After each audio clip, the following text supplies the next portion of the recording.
Going on YouTube, this is your boy Joe Fontaine of Joe Fontaine Music, and I'm back with ProTools 10. We're going to be going over little tips and tricks. I had an email, one of my subscribers hit me up. I had a couple actually, as far as they wanted to know how to use the SSL, and I had some other requests as far as parallel compression. So, the parallel compression, there's no really one all method. This method right here, I'm going to show you how I get my drums to knock. If you ever heard my Fontizzy drum kit, the VIP members of my website, they know what's up with that. Here's how I do mine. The first thing I do is I have an audio signal, as you can see here. These drums, they sound pretty weak if I was to play them. Check it out.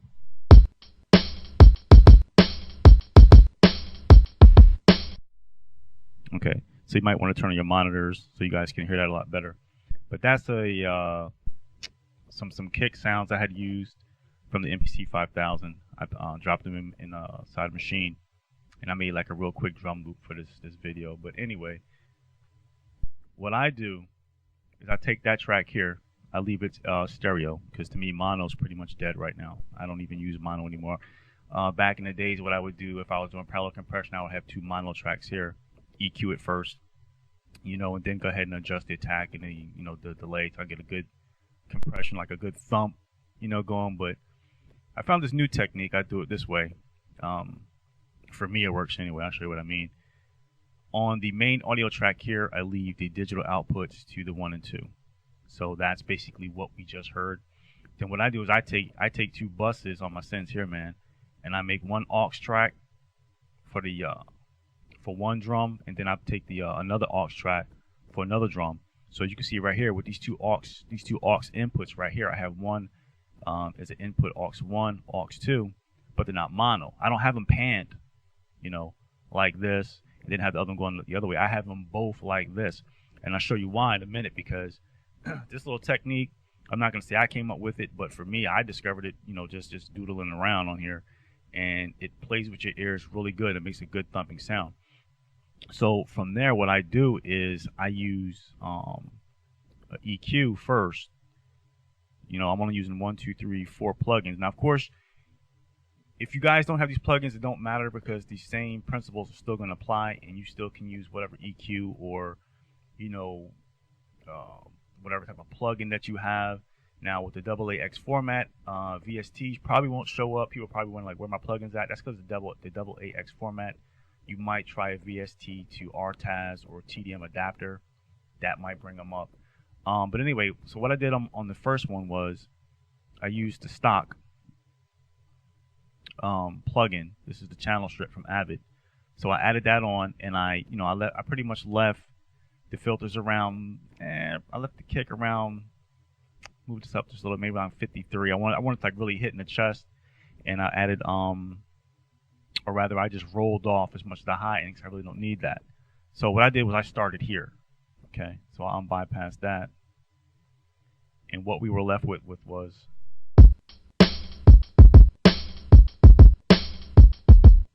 So you see it's starting to beef up a little bit. Okay, now from there, what I did was I added a Maserati drum plugin as well as the SSL EQ. Now I'm gonna do this out of sequence. So I just want to show you what I mean by playing with the ears. Here's a perfect example of what I mean by playing with the ears. Now if I filter this in, you see right here we got it at 60, and I'm also EQing it in. I'm bringing up the main gain just a little bit. I'll turn these off because I'm not going to be clipping. I'll bypass that.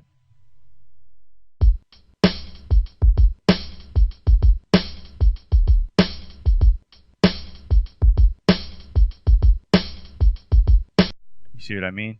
So we're starting to get really subby right now, which is pretty much what I want. Okay, so I'm gonna leave this on for a minute.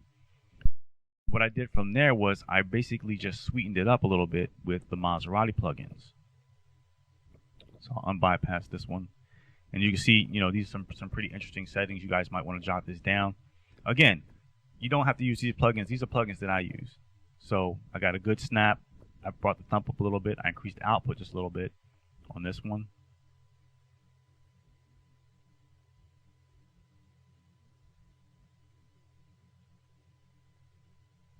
and I'll unbypass this one. Now you're going to see what I mean.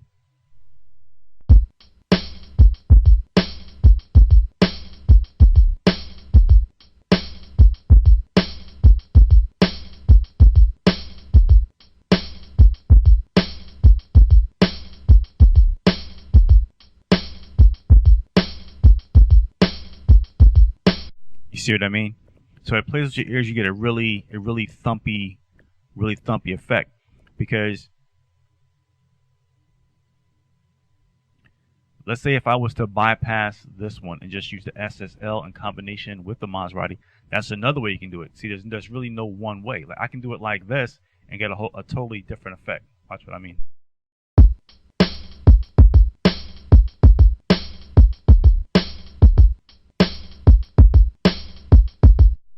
See what I mean? And that's just by bypassing that one plugin on the channel. So there's really no one way, as far as parallel compression. Just as long as you get a good thumping signal and you want them drums hitting hard. Other methods you can EQ it and get like a really clicky, poppy click sound, which is a lot of times is what you want in your kick. But in this particular application, I want a really subby, low thumping kick. So it gives me lots of headroom. I can play with a little more in the mix in case I'm adding other dynamics as far as bass, synthesizers and stuff like that. A lot of times you want to have a little headroom in that mix because sometimes the frequencies can clash. You might have to do a little clearing out of certain frequencies. Everything in the track wants to have a certain spot, in my opinion, anyway. Like, cause this is my mix. I can't tell you how to do your mix because your mix is your mix. But I'm just saying this is my method, my technique, the way I do things. And if you got your monitors on, you guys can hear that. And you notice that it leaves a lot of headroom to really turn that up.